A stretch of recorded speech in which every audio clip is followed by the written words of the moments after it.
My talk this afternoon is entitled Notes from the Journal of an African Entrepreneur. And so it really is just that. I'm going to take a couple of pages out of my journal, which I've kept over the last 12 years, and I'm going to expand on them and talk how those pertain particularly to the banking industry, but just in general from a business innovation perspective as well. And so the first thing is that my greatest gift and the thing that I've held on to is not my banker over the last 12 years, unfortunately, but actually my journal. And I've called it the Rainmaker's Journal.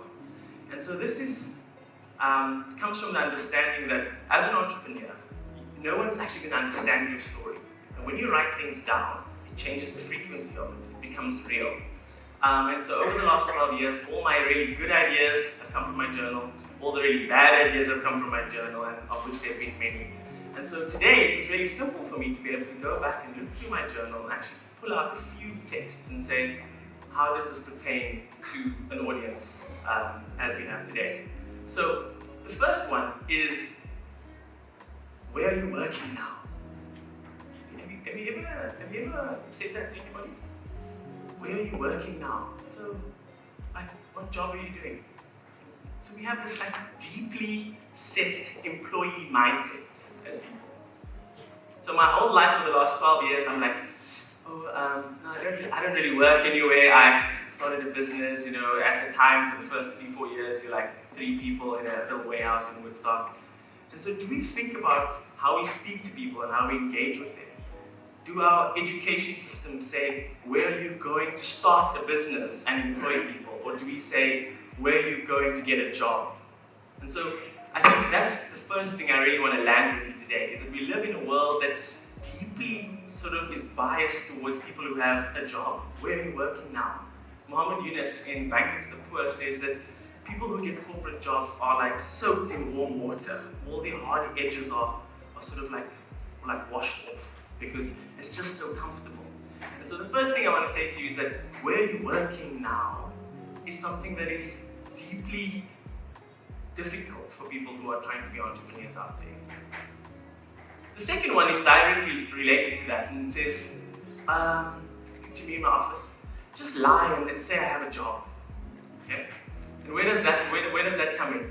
When you're trying to get a visa, when you're trying to get finance, it's just so much easier. Just say I have a job, there's my pay slip, I have a job. No, don't tell them, don't send them my CK documents and the fact that it's certificate of incorporation and all of those kind of things. No, please don't send them that, because then they're going to be like, what is the performance of your company?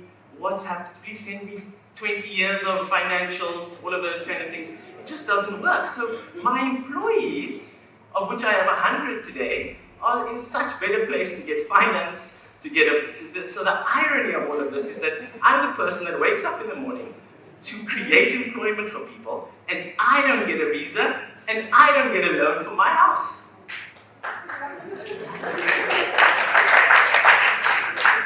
And so I think that is something that let me say this, is that I think that I was asked to perturbate and actually deliberate around things that are, that have been real to me. But I also, now that I have a little bit more grey hair, I understand some of these things, right? But I think the tone of the way I'm saying this today is exactly that, to perturbate and to get you to think about that.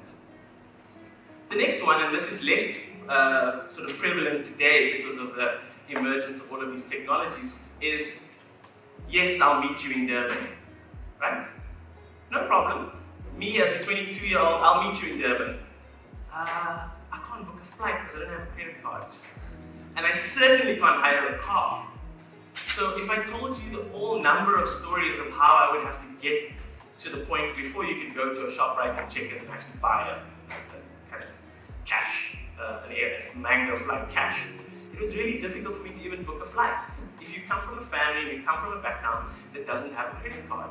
So the idea of having a credit card in the larger kind of ecosystem of my family was really, really valuable. So I would have to go to someone who, hey, can I please use your credit card? And here's the cash, here's the 800 Rand cash for the flight in your hand. Thanks so much. I'll cut a check with you. Thank you. Oh, and I need a copy of your credit card and a letter to say that I can fly.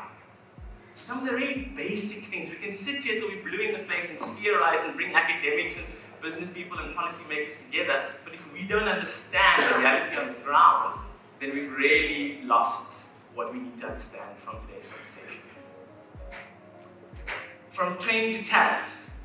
This is actually a story that I haven't really told many people. So you now all know that I took the train as a student, and then I started my business on a train, which makes me a very empathetic employer today, right? If someone comes to me and says, hey, I'm really struggling, I'm hustling to try and get this, yeah, I get it. I was like, I get it. I have a really nice car today, but I get it, and I enjoy it every single day. I understand where you're coming from. But this is my experience with albeit asset finance in South Africa. So again, let me contextualize the conversation. Is that I'm just telling you my experience. I go to them and say, hey, I really need to buy a car, any car. It doesn't have to be cool. I'm not trying to attract girls with the car. I just need to not be on the train. I'm trying to run a business here.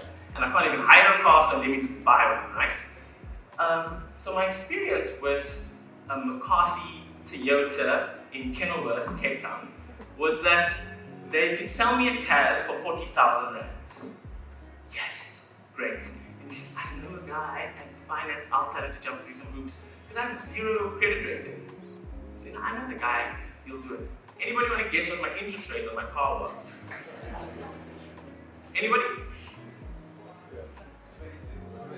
22%.